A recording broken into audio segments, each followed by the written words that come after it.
एक रहस्यमय जादुई तांत्रिक की कहानी। एक बार की बात है, एक छोटे से गांव में एक रहस्यमय तांत्रिक रहता था। वो बहुत ही शक्तिशाली था और उसके पास कई तरह के जादू के टोटके थे। वो अक्सर गांव के लोगों की मदद करता था, लेकिन वो कभी भी अपना असली नाम या कहानी किसी को नहीं बताता था। एक दिन एक लड़का, जिसका नाम राज था, तांत्रिक के बारे में जानने के लिए उत्सुक हो गया। वह तांत्रिक के घर के आसपास छिपकर उसे देखता था और वह उसके जादू के टोटकों को सीखने की कोशिश करता था। एक दिन राज को तांत्रिक का एक गुप्त कमरा मिला। उस कमरे में तांत्रिक के कई जादुई उपकरण और टोटके रखे हुए थे। राज ने उन सभी चीजों को बहुत ध्यान से देखा और उसने तांत्रिक के बारे में कई नई बातें सीखीं।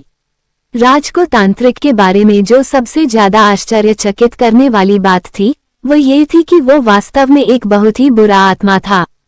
वो सिर्फ लोगों की मदद करने का नाटक करता था, जबकि वो वास्तव में उनका फायदा उठा रहा था।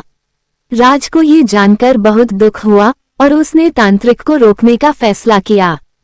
उसने जादूगर के सारे जादुई उपकरण और टोटके नष्ट कर दिए और उसने तांत्रिक को गांव से भगा दिया। तांत्रिक गांव से भाग गया, लेकिन वह राज से बदला लेने की कसम खाया।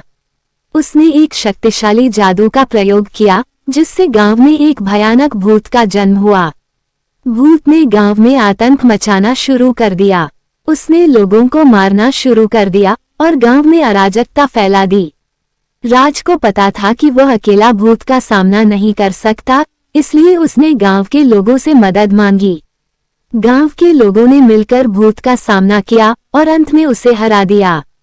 भूत को हराने के बाद राज ने गांव वालों को बताया कि भूत तांत्रिक ने बनाया था। राज ने लोगों को तांत्रिक से सावधान रहने की चेतावनी दी और उसने उन्हें तांत्रिक के बुरे इरादों के बारे में बताया। राज की कहानी से गांव के लोग तांत्रिक से बहुत डर गए। उन्होंने तांत्रिक को कभी नहीं आने दिया और गांव में फिर से शांति आ गई। मोरल ऑफ द स्टोरी: बुराई हमेशा अच्छाई से हारती है। हमें हमेशा बुराई से लड़ना चाहिए और हमें कभी भी बुरे लोगों पर भरोसा नहीं करना चाहिए।